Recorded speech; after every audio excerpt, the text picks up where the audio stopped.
Baik, Assalamualaikum warahmatullahi wabarakatuh. Karena tadi sudah kita lakukan pemodelan satu dimensi, sekarang saatnya kita melakukan pemodelan dua dimensi. Kenapa kita melakukannya? Karena salah satunya ya karena kita semisal ingin mengetahui sebaran banjir gitu ya.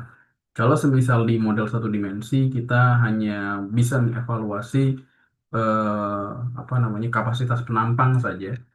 Namun ketika kita berbicara model dua dimensi, maka kita bisa melihat bagaimana sebaran banjir dan kita bukan hanya melihat penampangnya saja, tapi bagaimana eh, debit banjir gitu ya yang masuk ke dalam domain daripada pemodelan itu bisa menyebar gitu ya. Jadi arahnya bukan hanya mengikuti alur saja, tapi dia akan meluap gitu ya. Dan ketika memang debit banjirnya sudah terlampau besar, maka model dua dimensi ini menjadi rekomendasi. Nah, bagaimana tahapan untuk kita melakukan pemodelan dua dimensi HECRAS? Oke, kita akan coba. Ya, saya akan share screen terlebih dahulu untuk yang bagian ini. Ya, oke, oke. Bentar. Ya, untuk kita melakukan pemodelan dua dimensi, maka kita perlu melakukan pembuatan project baru, klik File, New Project ya. Jadi kalau semisal tadi masih terbuka semua project yang sebelumnya, yang teman-teman dari satu dimensi tadi, teman-teman bisa melakukan pemodelan dua dimensi dengan langsung saja klik File, New Project. Tapi jangan lupa pastikan di sini SI Units ya. Jangan ini masih dalam US Customer Units, tapi SI unit atau satuan internasional. Ya. Kemudian diklik New Project, kemudian bisa disimpan di bagian yang kita inginkan gitu ya. Misal,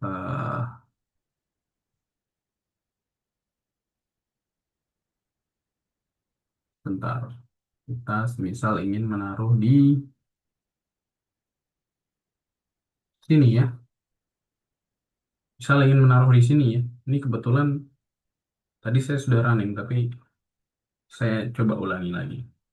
Jadi, misal teman-teman model hidrolik dua dimensi, namanya seperti itu gitu ya. Ini saya tambahin R1 karena ini eh, project yang lain. Model hidrolik 2D R1.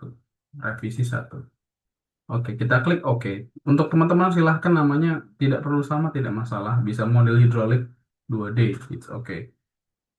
Kemudian klik OK saja. Kemudian klik OK. Nah, teman-teman bisa lanjut ke Rasmapper ya. Jadi untuk setelah kita membuat new project, teman-teman bisa melanjutkan dengan pembuatan atau pemilihan Rasmapper untuk kita membuat geometri atau untuk kita apa namanya memasukkan data geometri atau topografi sehingga nanti kita bisa menggunakannya sebagai data untuk pemodelan. Nah, yang pertama kali kita lakukan setelah kita membuka Rasmapper ya, adalah klik Project Set Projection. Kemudian di projection file kita pilih yang folder ini, gambar folder. Kemudian teman-teman sekalian bisa mencari datanya. Ini data yang dari drive ya. Kita harus membedakan ya, kita harus bisa membedakan bahwa file extension PRJ ini adalah sama dengan file untuk project Hackrasnya. Jadi jangan sampai teman-teman memasukkan yang ini, membuka yang ini, padahal seharusnya yang dimasukkan adalah yang ini. Ini bedanya adalah kalau yang ini adalah project Hackrasnya, jadi data yang atau informasi yang ada di dalam adalah berkaitan dengan Hackras. Nah, beda lagi dengan yang ini, di mana yang ini merupakan file data projection yang informasi yang terkandung di sini adalah terkait dengan eh, apa namanya koordinat sistemnya, ya reference koordinat sistem atau koordinat reference system dari lokasi studinya kita. Jadi pastikan yang dipilih adalah yang ini. Tadi sudah saya sampaikan juga sedikit di eh, bagian satu. Oke, diklik dua kali kemudian diklik OK saja. Nah, selanjutnya teman-teman bisa memasukkan file terrain. Terrain ini apa? Terrain ini adalah topografi yang nantinya digunakan untuk kita memasukkan data TIFF atau data topografi. Nah, kalau semisal kita di lapangan atau semisal kita bekerja sebagai engineer, biasanya kita menggunakan data primer di sini. Nah, data primernya apa? Bisa saja penggabungan antara data lidar, kemudian data bathymetry, juga data-data yang ada di bagian perairan dangkal. Misal kalau kita di sungai, maka di bagian yang dangkal itu biasanya sulit untuk terjangkau bathymetry, maka kita bisa gunakan data dari total station. Nah, untuk yang sekarang kita menggunakan data dari Demnas, ya. Jadi kita mentoleransi error yang ada pada bathymetry-nya ya. Jadi kalau kita cross di sini bathymetry-nya akan rata gitu ya di bagian sungai. Klik saja project create new Rust terrain, kemudian diklik tambah, kemudian pilih data dan buka saja file dengan formatif, diklik dua kali, kemudian diklik create.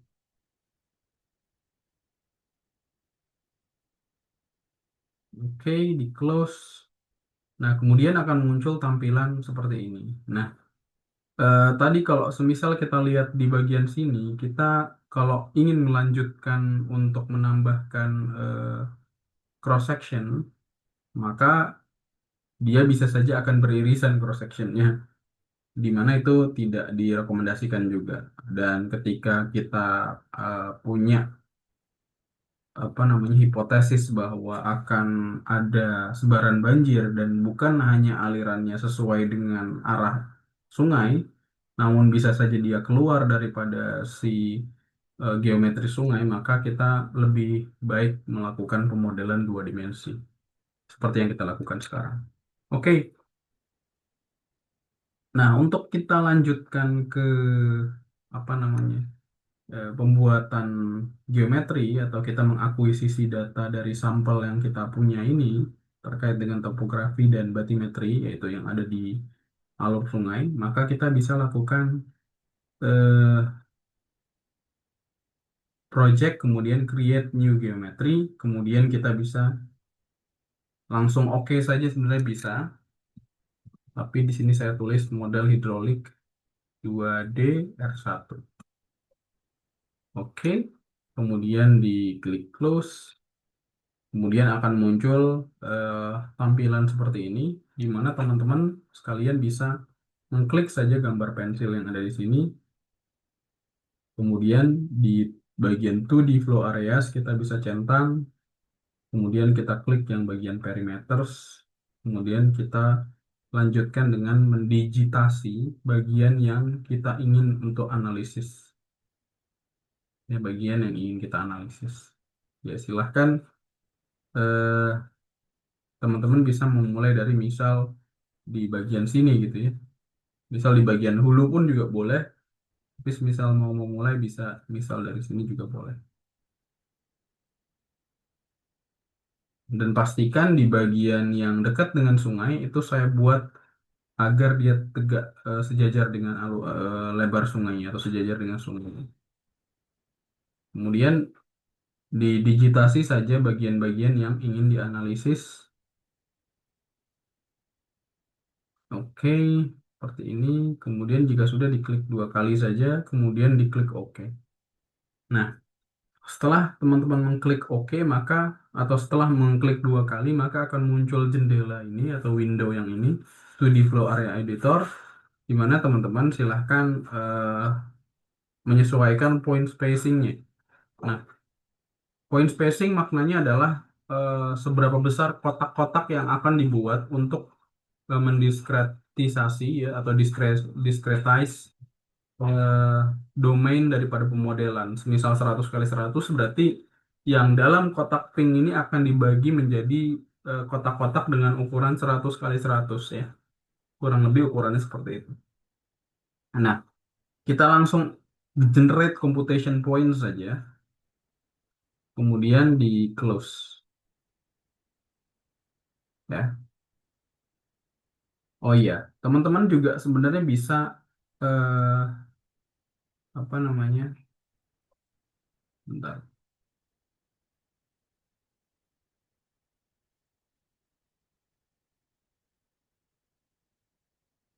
Diklik edit area properties, kemudian teman-teman juga sebenarnya bisa mengubah nilai maningnya menjadi 0, misal 0,25 gitu ya. Karena maning ini akan berpengaruh kepada kecepatan aliran ya. Jadi ini perlu kita ubah, atau biasanya direkomendasikan di awal menggunakan 0,035. Klik force mesh recomputation. Kemudian di close. Kalau kita cek kembali seharusnya sudah 0,035. Oke. Nah, kemudian teman-teman bisa melanjutkan untuk melakukan eh, apa namanya refinement regions. Jadi kita perlu menghaluskan grid yang di sekitaran sungai. Jadi kita perhalus di bagian sungai dengan klik refinement regions, kemudian diklik saja. Tadi diklik yang ini, kemudian coba digitasi bagian-bagian yang ada di dalam alur sungai. Kenapa dilakukan seperti ini? Karena disitulah aliran awalnya akan terjadi, kemudian eh, kita memperhalus grid di bagian itu untuk kita memastikan bahwa aliran yang mengalir nanti tidak terjadi overestimation atau underestimation. Ya, jadi bisa saja ada terjadi grid effects. Grid effects itu adalah efek daripada grid yang membuat hasil simulasi itu tidak akurat. Meskipun sebenarnya keakuratan simulasi kita harus cek juga dengan data pengukuran langsung. Jadi kita bandingkan kecepatannya gitu misalnya. Oke, kita digitasi saja di bagian yang kita fokuskan gitu ya, di bagian sungainya. Oke, kita klik OK, kemudian kita bisa melakukan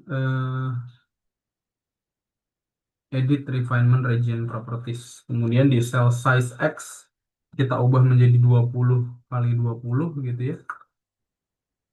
Jadi kalau semisal tadi kita menggunakan 100 kali 100 yang di bagian luar, kita memperhalus dengan membagi yang ada di dalam daripada si refinement region ini, yang ada di dalam kotak warna marun ini, di marun, ini dengan ukuran 20 kali 20 maksimum. Klik OK, kemudian enforce all region,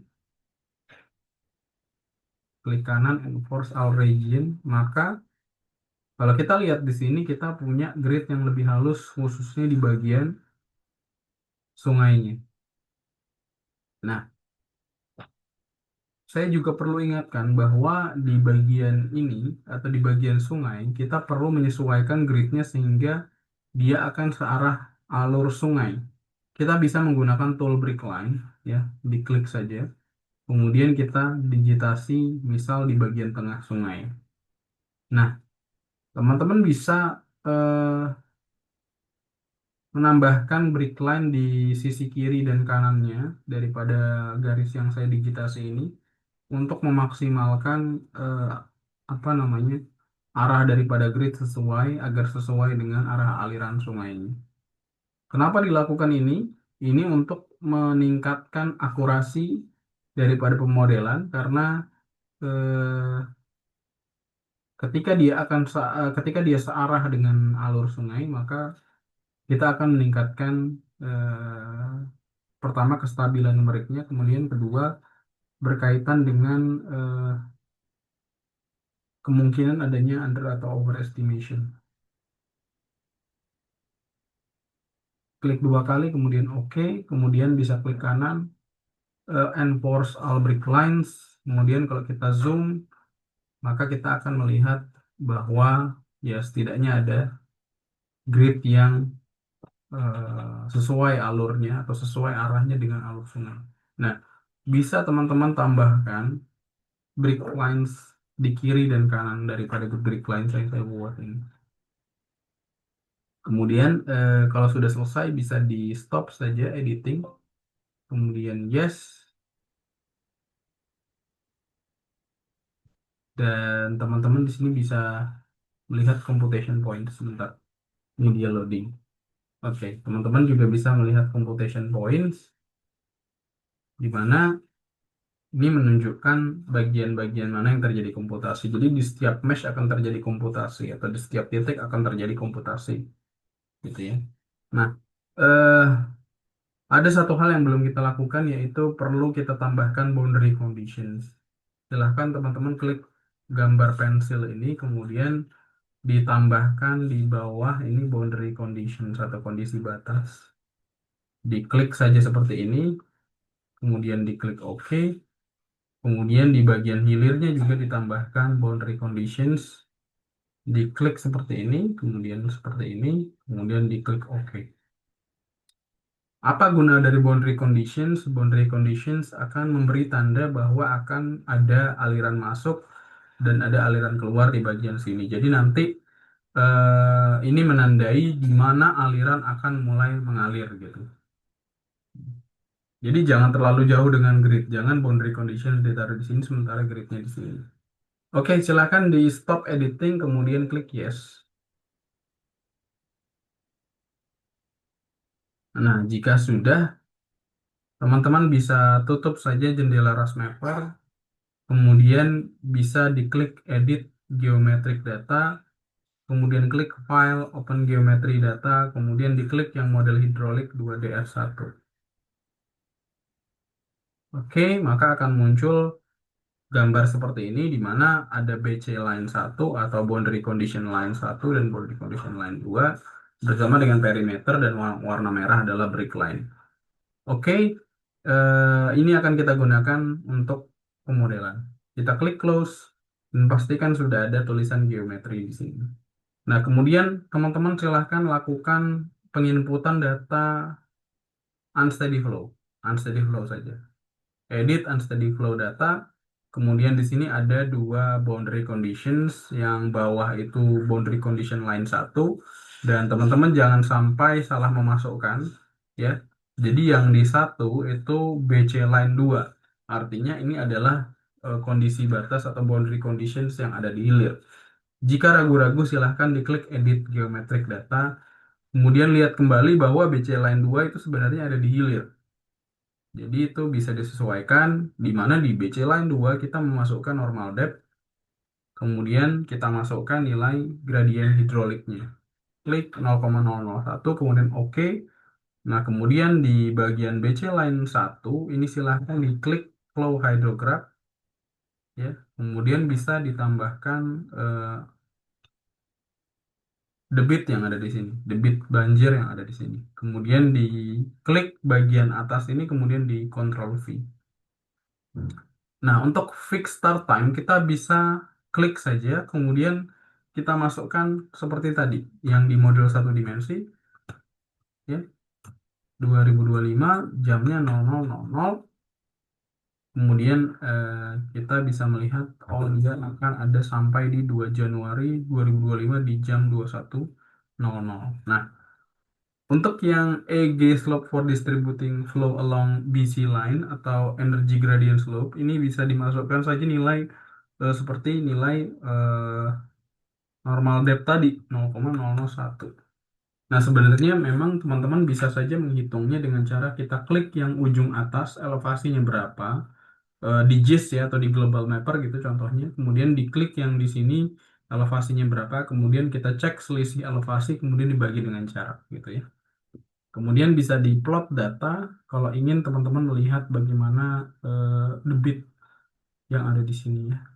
Kita lihat maksimumnya sekian, kemudian turun kembali dan seterusnya. Oke, kalau sudah kita bisa klik OK saja. Dan kita perlu mengisi nilai initial conditions dengan initial flow bisa memasukkan nilai 50 contohnya gitu ya. Jadi nilai 50 ini sebenarnya tidak wajib dengan nilai seperti itu, bisa saja dengan apa namanya angka yang lain ya. Ini bukan sesuatu hal yang wajib diberi angka 50. Jadi opsional dan tapi saya rekomendasikan karena bisa saja model error karena tidak ada initial flow. Jadi silahkan diisi saja. Kemudian klik file save unstudy flow data, kemudian disimpan saja dengan misal namanya model hidrolik 2D R1. Klik OK, kemudian di close ini juga ditutup saja. Kemudian teman-teman bisa melakukan run unsteady flow analysis. Kemudian bisa diklik geometri preprocessornya, unsteady flow, post processor, dan floodplain mapping. Kemudian ini bisa diisi sesuai dengan tanggal yang tadi, 1 Januari 2025 di jam 00.00 dan sampai dengan 02 Januari 2025 di jam 21.00. Nah, jika sudah seperti ini tampilannya, teman-teman bisa klik compute, ya, langsung saja. Nanti akan terjadi komputasi sambil ditunggu.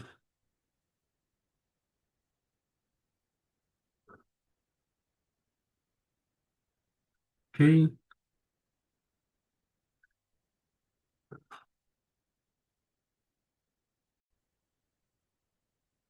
ya bisa kita lihat bahwa eh, simulasinya sudah berjalan ya. Kalau kita lihat di sini yang warna biru ini sudah mulai berjalan. Kemudian kita bisa lihat di sini ada proses iterasi 1, 2, 3, 2, 3 kali. Jadi kalau semakin dia lebih banyak iterasi, misal sampai 20, bisa jadi modelnya mengalami kendala untuk bisa melakukan komputasi yang lancar gitu ya. Jadi kalau semisal biasanya iterasinya sudah biasanya maksimal di 20 dan kita bisa setting sebenarnya. Nah, kalau semisal dia 20 lebih nilainya, maka bisa jadi akan ada WSEL error, tulisan WSEL error, yang mana itu menandakan bahwa model kita itu belum stabil secara numerik. Bagaimana solusinya apabila kita melihat WSEL error atau Water Surface Elevation error, maka kita bisa menurunkan computation interval, kemudian kita bisa lakukan komputasi ulang di sini. Oke, ini kita sambil menunggu output daripada pemodelan, kita pun juga bisa melihat seberapa persen progres daripada pemodelan ini itu sampai dengan di 33%. Ya. Untuk model dua dimensi sendiri, kalau teman-teman bisa lihat, ini jauh lebih lama ketimbang model satu dimensi yang teman-teman modelkan di apa namanya pada tutorial video yang part 1 atau bagian 1. Jadi kenapa seperti itu ya karena komputasi yang dilakukan lebih banyak dan tentunya kita perlu apa namanya mempertimbangkan kira-kira membutuhkan model satu dimensi atau dua dimensi. Karena kalau semisal domainnya cukup besar, maka bisa jadi akan memakan waktu yang cukup lama, sangat lama. Ya, contoh kalau semisal yang saya sempat lakukan, saya bisa sampai menunggu itu 5-6 hari untuk menyelesaikan satu simulasi. Jadi ya karena cakupannya sangat luas sekali, jadi apa namanya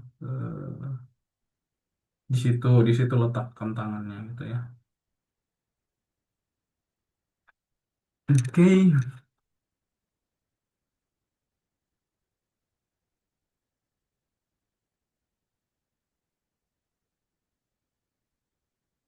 sambil kita tunggu modelnya akan selesai sebentar lagi.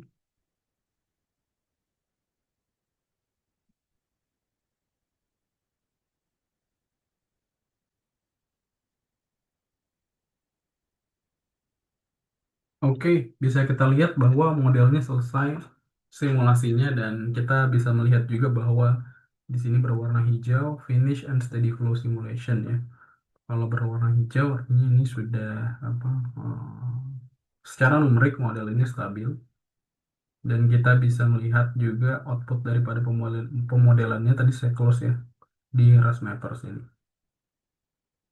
Kemudian bisa kita coba lihat hasilnya dengan klik yang results, kita centang dulu, kita lihat tambah ini, kemudian bisa kita klik saja yang depth ini ya. Nah, kemudian kita bisa cek bagaimana sebaran banjirnya gitu ya. Kita klik play, kemudian kita bisa lihat sebaran banjir terjadi di wilayah atau di domain pemodelan kita. Nah,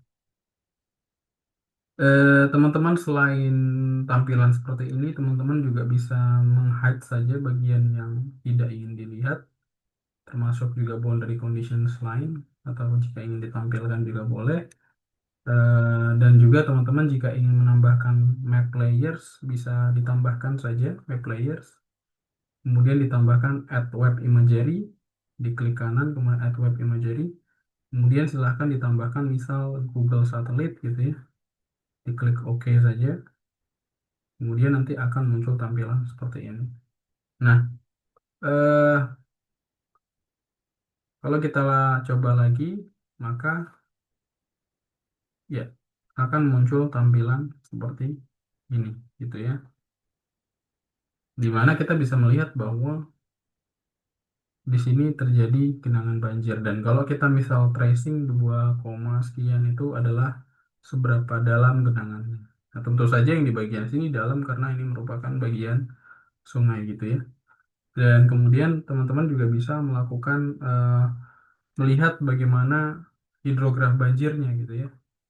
Nah, semisal kalau kita coba lihat di sini gitu ya, di sini kita klik ini, kemudian kita klik kiri ke kanan, kemudian kita klik OK, diklik 2 kali tadi, kemudian di plot profile, plot time series, kemudian flow, maka kita bisa mendapatkan debit banjirnya. Meskipun ini sebenarnya simulasinya perlu kita atur lagi sehingga dia tidak seperti ini grafiknya.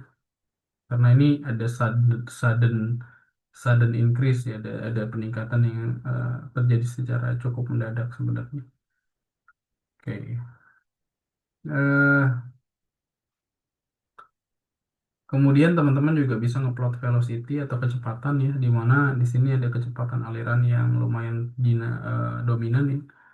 Teman-teman bisa melihat kecepatan dominannya di mana saja. Kemudian selain itu, dalam pemodelan banjir biasanya kita juga eh, apa namanya memerlukan kedalaman dikali kecepatan. Nah, ini bagaimana caranya? Kita bisa menambahkan create a new results map layer gitu ya. Kemudian di sini additional to the values, di sini ada ini depth times velocity. Kemudian kita bisa klik saja yang maksimum, kemudian kita di add map close, kemudian ini di compute.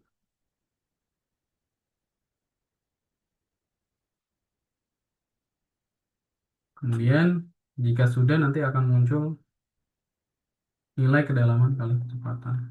Diklik OK, OK. Maka kita bisa melihat bahwa di bagian sini kedalaman kali kecepatannya cukup tinggi gitu ya. Nah, ini ada standar juga dari apa namanya eh, standar dari Australia terkait dengan pemodelan banjir. Ini kita kalau ingin mengatur mengatur ininya eh, apa namanya legendnya atau visualisasi kedalaman kali kecepatan, kita bisa klik edit di sini. Kemudian kita bisa atur saja nilai-nilainya sehingga dia menyesuaikan dengan ketentuan tertentu yang kita inginkan. Klik OK saja. Oke, sekian untuk pemodelan banjir. Silahkan dilakukan apa namanya simulasi, dicoba-coba untuk lakukan simulasi. Eh, Jika ada pertanyaan silahkan ditanyakan. Sekian, wassalamualaikum warahmatullahi wabarakatuh.